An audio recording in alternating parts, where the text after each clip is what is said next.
한 강도가 있었습니다. 못된 짓을 많이 했던 강도입니다. 이 강도는 숨어 살아가고 있습니다. 여기저기 도망도 다닙니다. 낮에는 숨고 밤에는 활보합니다. 그렇지만 가슴을 조이며 살아갑니다. 그러다가 어느 날 경찰에 붙잡혔습니다. 이 붙잡힌 것이 행복일까요? 불행일까요?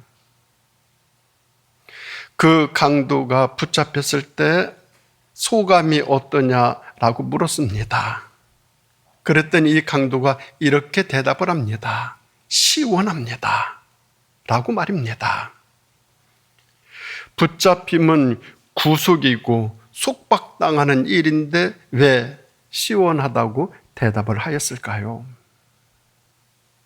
그것은 부자유한 자유보다 구속이 진정한 자유이기 때문입니다.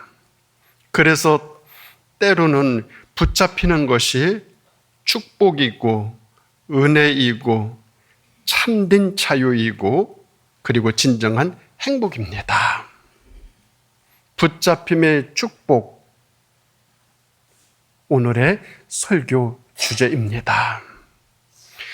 고려의 아이들이나 가출 소년들은 부모로부터 벗어나 간섭을 받지 않습니다. 모든 일 자기 마음대로 합니다. 그것이 복일까요? 저주일까요? 그 자유는 무책임한 자유이고 불행한 자유입니다. 무책임한 자유는 파멸을 초래합니다.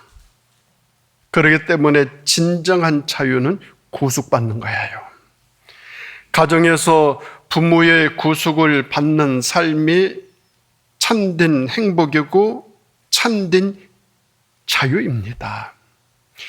죄인이 붙잡혀 감옥에 가야 진정한 자유를 얻습니다.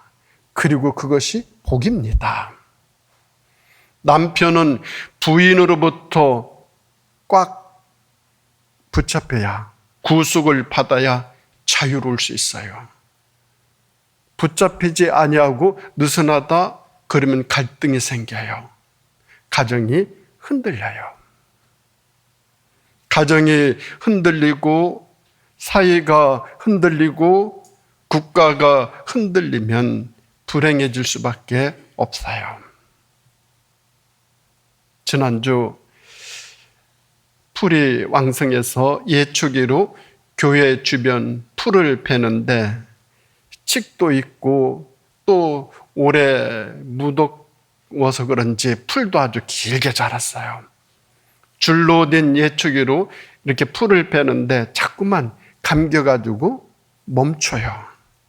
그래서 이 줄기도 잘 벨 수 있는 그런 예초기 날이 있을 거다 생각하고 검색을 해봤어요. 그랬더니 새로 나온 신형 UFO 예초기 날이 있더라고요. 구매했어요. 조립했어요. 그리고 사용합니다. 그랬더니 예초기 손잡이가 떨려요. 흔들려요. 위험해서 사용할 수가 없어요. 예초기 손잡이를 잡고 이렇게 하는데 이게 막 떨리는 거예요. 그리고 날도 휘날이었어요. 위험했어요. 그래서 다시 풀었어요. 그리고 풀어서 다시 나사 볼트와 너트를 살피면서 꼼꼼하게 단단히 꼭꼭 조립해서 시동을 걸었어요. 손잡이를 시동을 걸고 이렇게 그걸 올리고 손잡이가 잡아서 떨리나 흔들리나 이렇게 보니까 안 흔들려요. 그래서 잘 풀을 벨 수가 있었어요. 문제는 나사가 잘 조여지지 않았기 때문이에요. 서로 나사가 꽉 붙잡아 주고 있지 않기 때문에 흔들렸어요. 떨렸어요. 기계도 서로 꼭 붙잡아 주고 있지 아니하면 흔들려요. 아무리 좋은 기계라 하더라도 나사끼리 서로 꽉 붙잡아 주지 아니하면 사용을 못해요. 이런 기계를 사용하다가는 크게 다치거나 사고를 당해요. 그렇지 않겠습니까? 우리 주변 이렇게 둘러보면은 흔들리는 이유를 보게 되어져요. 왜 흔들리는가? 그것은 서로 꽉 붙잡아 주지 않기 때문에 그래요. 회사에서 노사가 서로 꽉 붙잡아 줘야 되는데 꽉 붙잡아 주지 않아요. 그러면 그 회사가 흔들려요. 가족끼리 서로 꽉 붙잡아 주지 아니하면 그 가정도 흔들려요.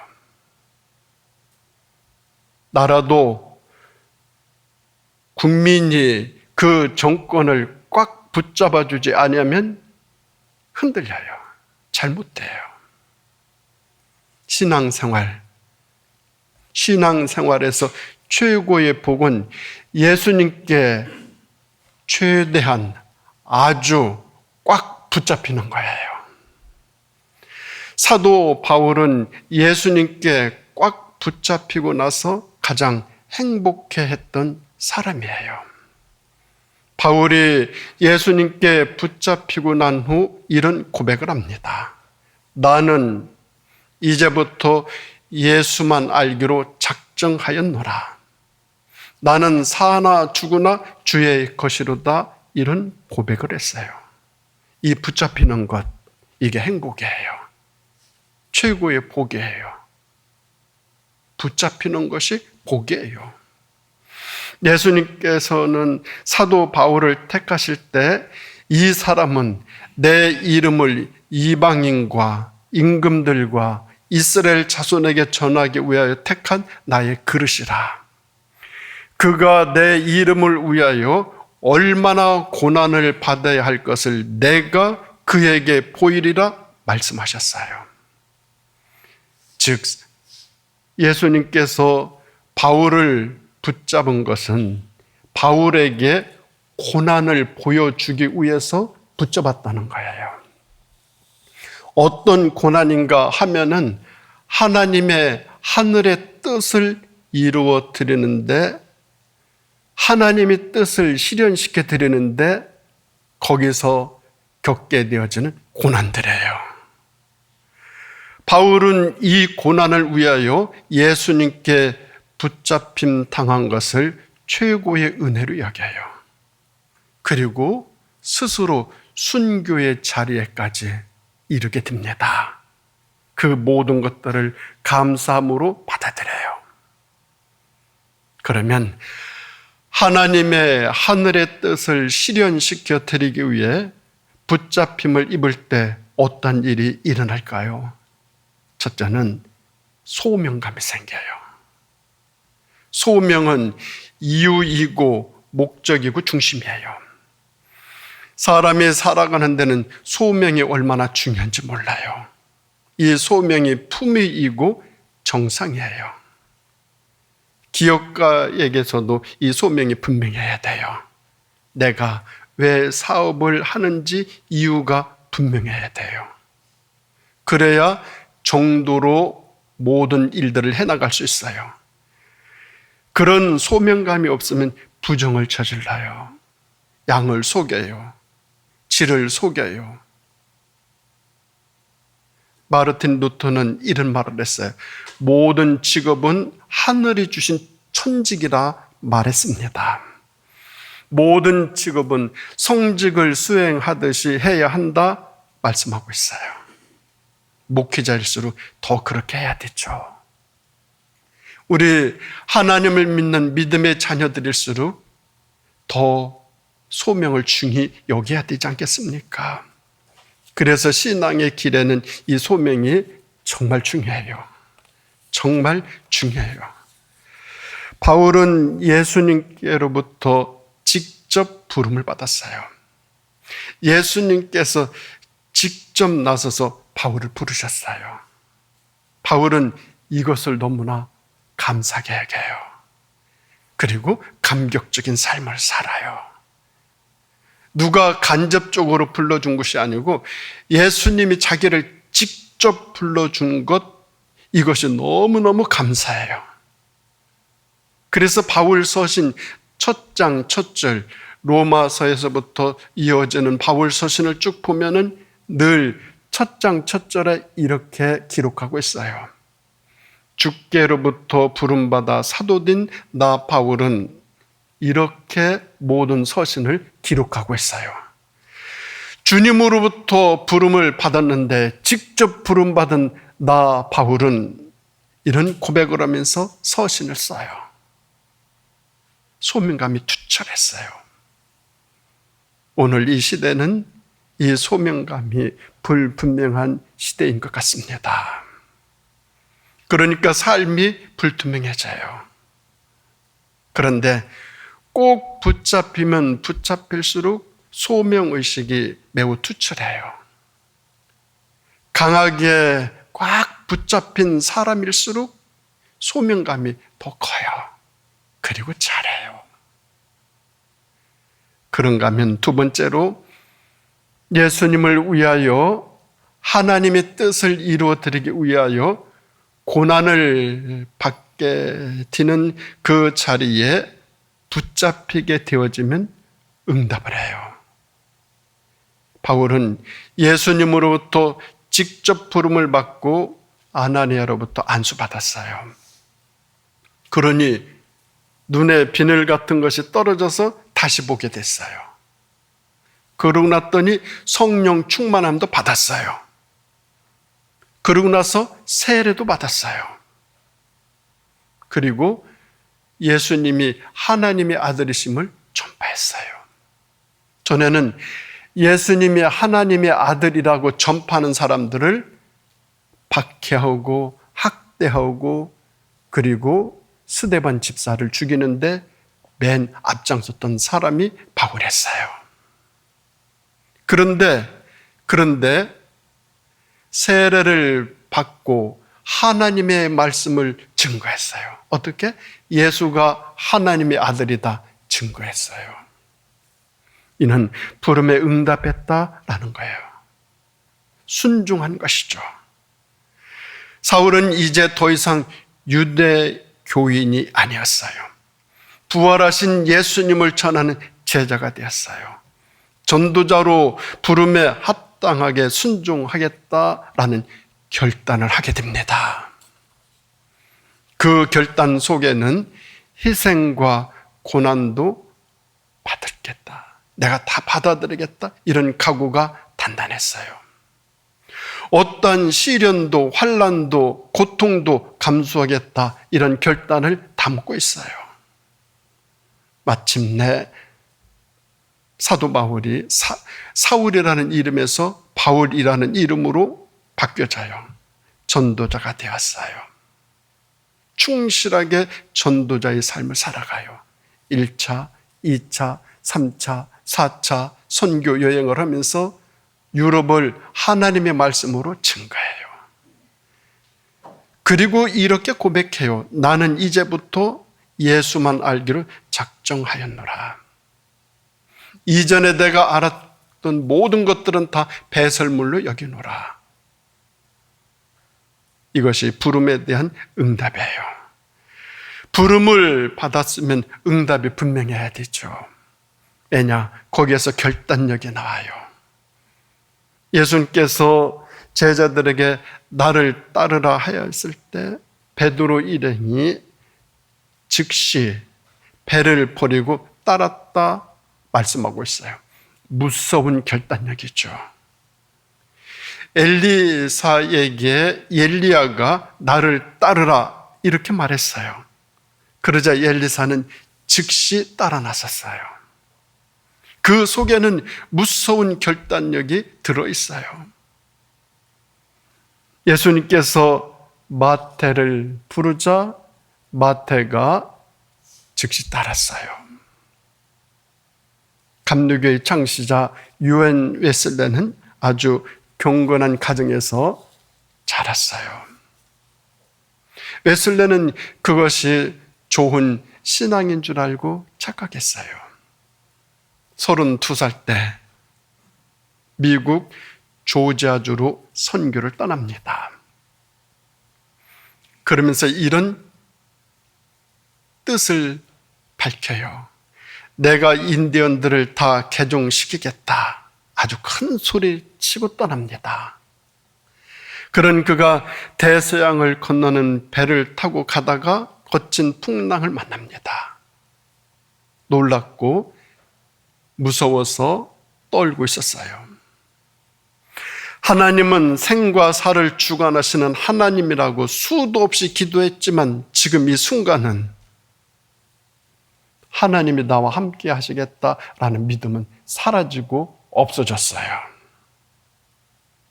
그 모습을 바라보고 있던 모라비안 교도의 지도자 슈팡켄 페르구가 웨슬레에게 다가와서 물었어요.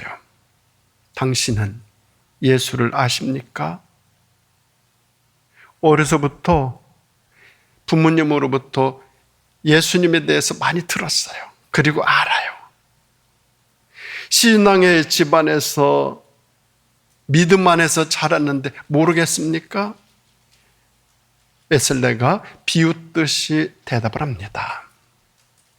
그러자 또 물어요. 당신은 그럼 구원을 받았습니까? 이 물음에 유한 웨슬레는 순간 마음이 찔렸어요. 모태 신앙자들이 느끼는 아픔이 바로 이 부분이에요. 기가 죽은 자세로 겨우 대답을 했어요.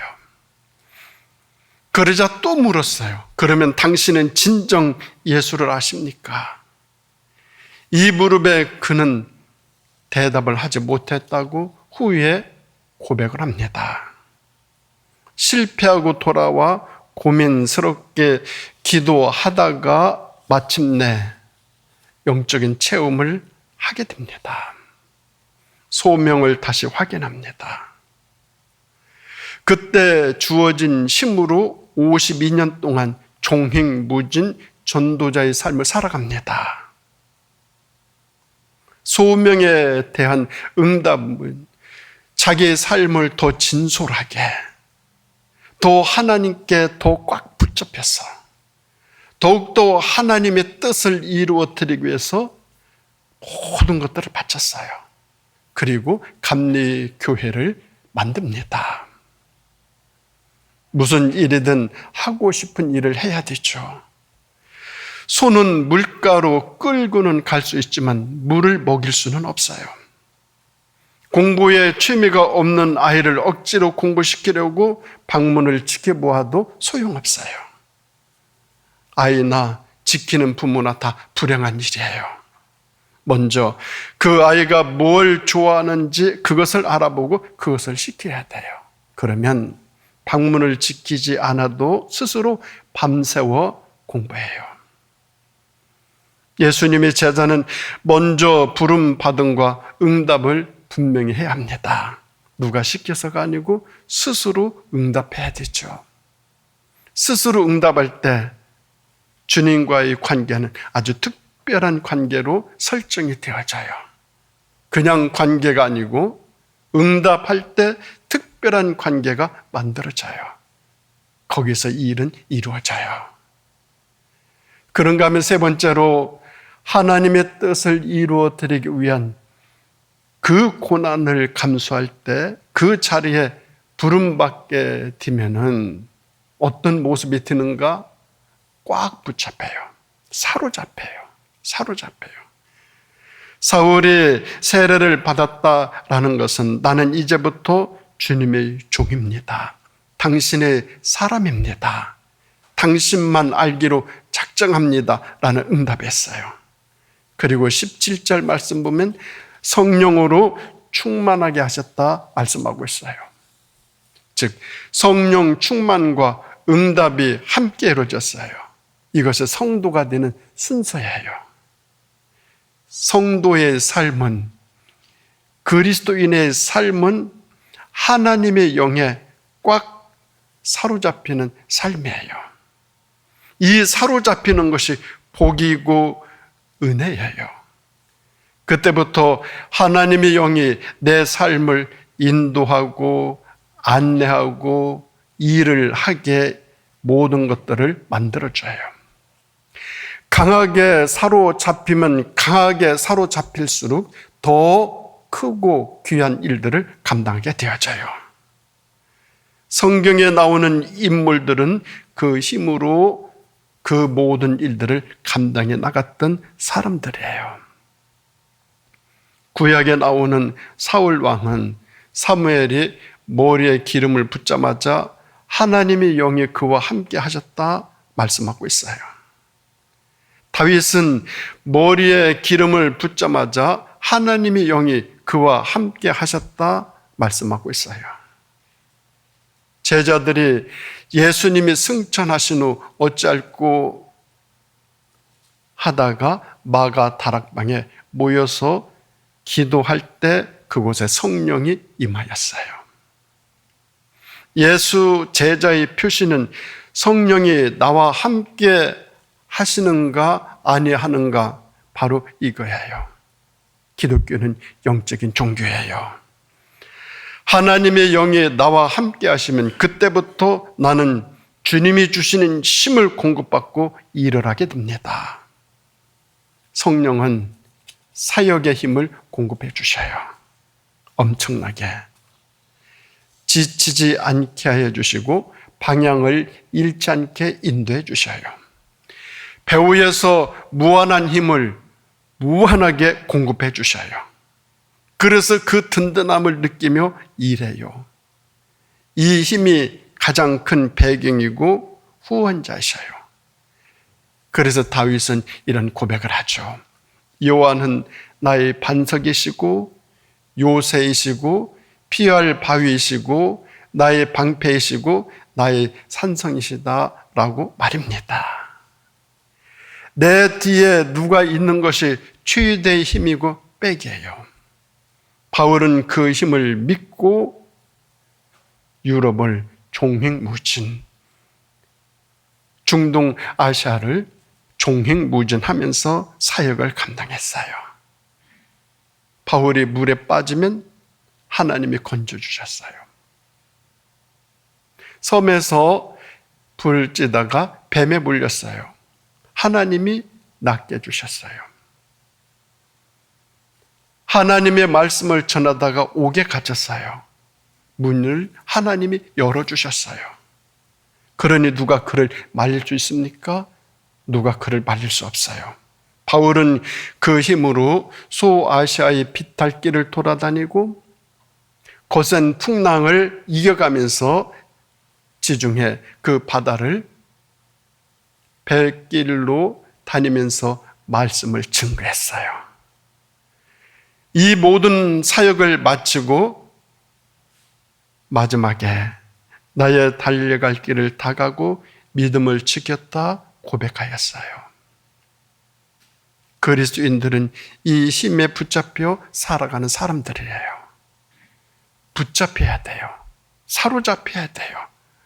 아주 꽉 사로잡혀야 돼요. 한번 붙잡히면 하나님은 평생 그 끈을 풀어주지 않아요. 참 신비한 힘이에요. 그 힘이 제자의 삶을 살게 해주시고 봉헌의 삶을 살게 해주시고 중보의 삶을 살게 하여 주셔요. 그리고 희생의 삶도 살게 해주시고 섬김의 봉사의 삶을 살게 해주셔요. 사랑의 삶을 살게 해주셔서 그 삶의 기쁨과 감사로 가득 채워주셔요. 그렇기 때문에 우리 그리스도인들은 반드시 이 영에 사로잡혀야 돼요. 꽉 사로잡혀야 돼요. 그때 내 안에 생수가 강같이 흐르게 되고 내 마음 속에서 자원하는 마음이 철철 흘러 넘치게 되죠. 어떤 사람은 아침 10시까지 잠을 자도 하루 종일 피곤한 사람이 있어요. 어떤 사람은 새벽 4시에 일어나 아침부터 움직이며 살아도 온종일 힘이 철철 넘치는 사람이 있어요. 무슨 차이입니까? 하나님의 영에 사로잡혔느냐, 사로잡히지 아니했느냐, 그 차이예요. 신앙의 삶은 확실하게 살아가는 삶의 소유자들이에요. 성령의 힘으로 분명하게 사역하고 신앙생활하고 주님 편에 서서 하나님의 하늘의 뜻을 이루어드리는 삶을 살아가는 거예요. 어떤 고난, 어떤 시련, 어떤 고통이 있다 하더라도 말입니다. 감당할 수 있게 해주셔요. 오늘 본문은 부르심과 붙잡힘에 대해서 말씀하고 있어요. 우리 주님이 바울을 붙잡을 때 이렇게 말씀하시죠. 주께서 이르시되 가라.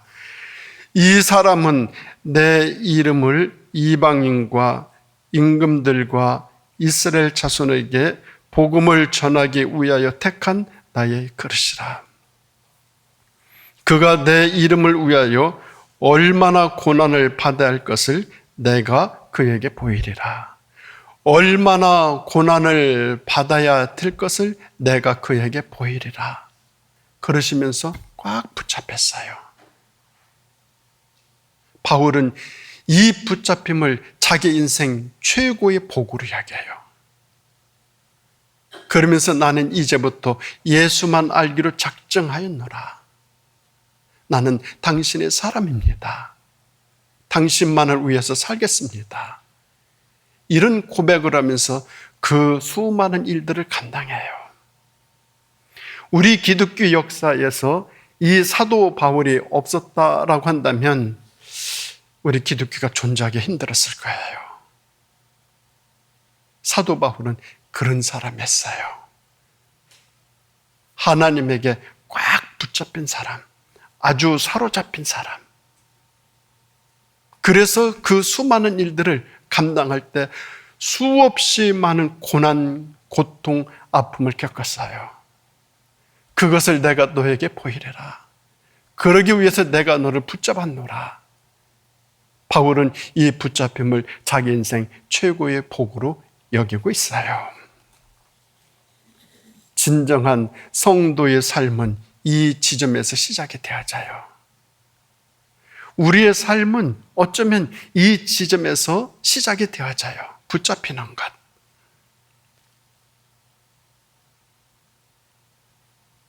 부부는 서로 꽉 붙잡힐 때 행복해져요. 가정은 가족끼리 서로 꽉 붙잡아줄 때 그 가정은 화목하게 되어져요.